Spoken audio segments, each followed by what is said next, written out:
wanted to talk to you about some strange thoughts I've had. The annoying thing is menopause has meant that I've already forgotten one of the strange thoughts that I was having yesterday. While I was driving yesterday, I drove past this lorry, well, two lorries actually, they were in convoy, and they each had this huge, great big thing on the back.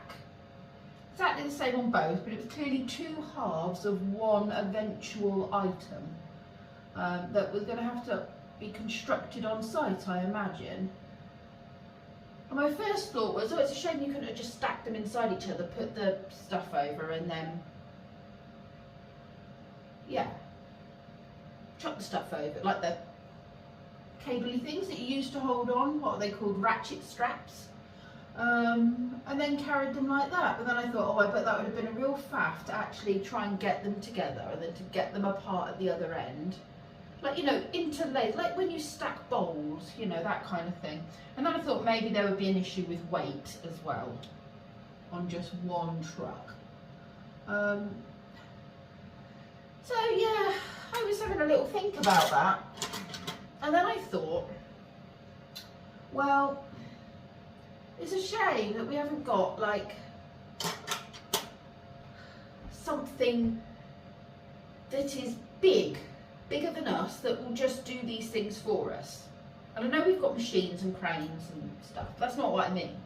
So then my brain started going into this really woo place as I was driving, and it was cloudy, and I was like, what would it be like if we realised that outside of our planet and just floating around in our universe there was like giants or giant beings that actually they could then put their head into our planetal area and their hands, and then we could have like an arrangement with them, some communication with them, where those sorts of jobs, like I imagine trying to put that together at the other end would be a real faff, but actually they could just hold it. So these big hands come out of the clouds and will just hold these things together for us so that we can bolt them together as humans.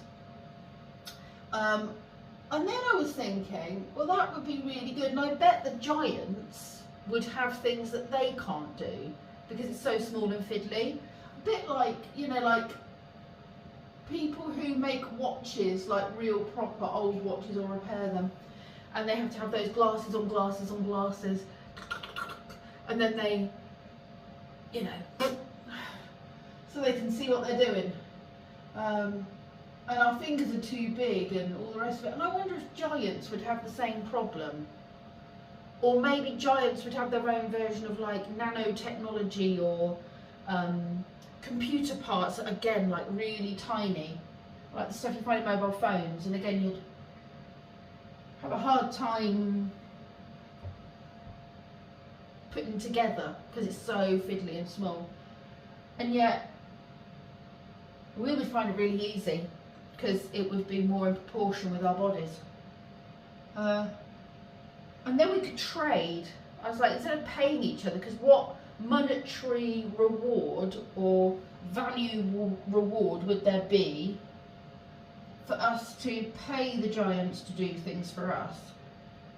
And then to pay us to do stuff, it would be pointless, because what they would, you know,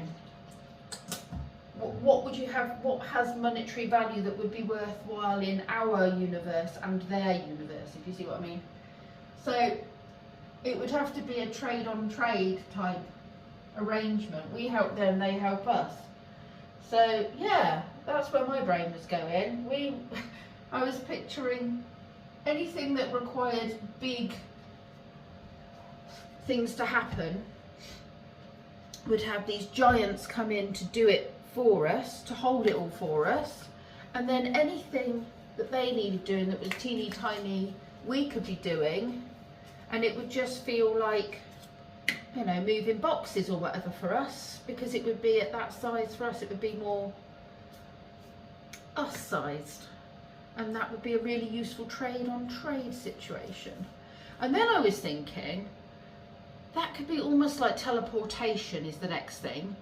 So if you imagined how quickly a giant, like if you imagine an ant, and it's going to take an ant quite a while to walk from one side of the garden to a different side of the garden, or to get from here to there, if we picked it up and went like that and put it down, it'd get there. That'd be like teleportation to an ant, right? So if we had like giant ports where they lay their hands down and we literally stood in their hand and then they went whoosh, and we could be like England to America in a split second. But then I was like, oh, hold on a minute. If they lifted us up too high, we'd suffocate. Obviously ants and bugs and flies don't have that issue because they're still within this when they're lifted, even though they're tiny. But for us, that would be a real effect. They would have to keep us at a level. And then what about G-force? So if they took us from there to there like we do with ants, like do ants suddenly get this like of G-force if we pick them up and move them? Do their little faces go like?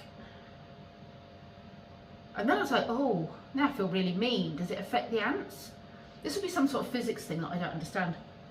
But yeah, the ant, but they could pick us up and carry us within our airspace and put us down somewhere, the giants.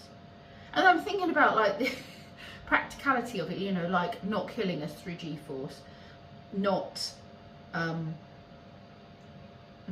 lifting us too high so we can't breathe, or we get altitude sickness or any of those things. And I'm like, Pip, it's not real. These giants don't exist.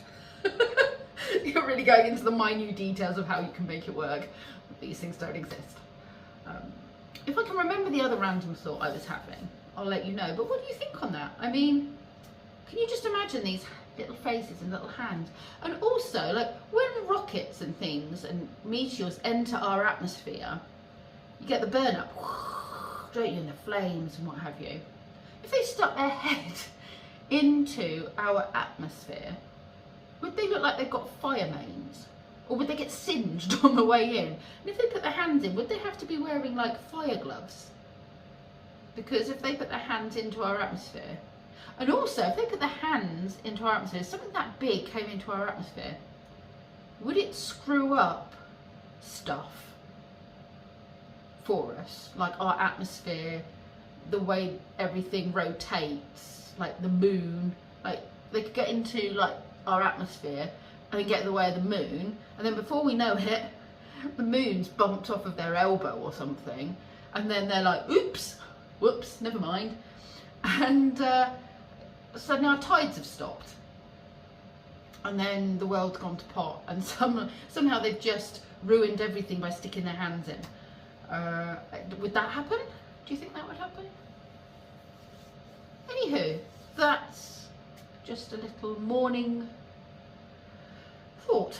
Actually, it wasn't morning, it was afternoon thought yesterday. Yeah, I'm going to share this now, I think, and I'd be interested through the day to see what you all think. Thoughts, please.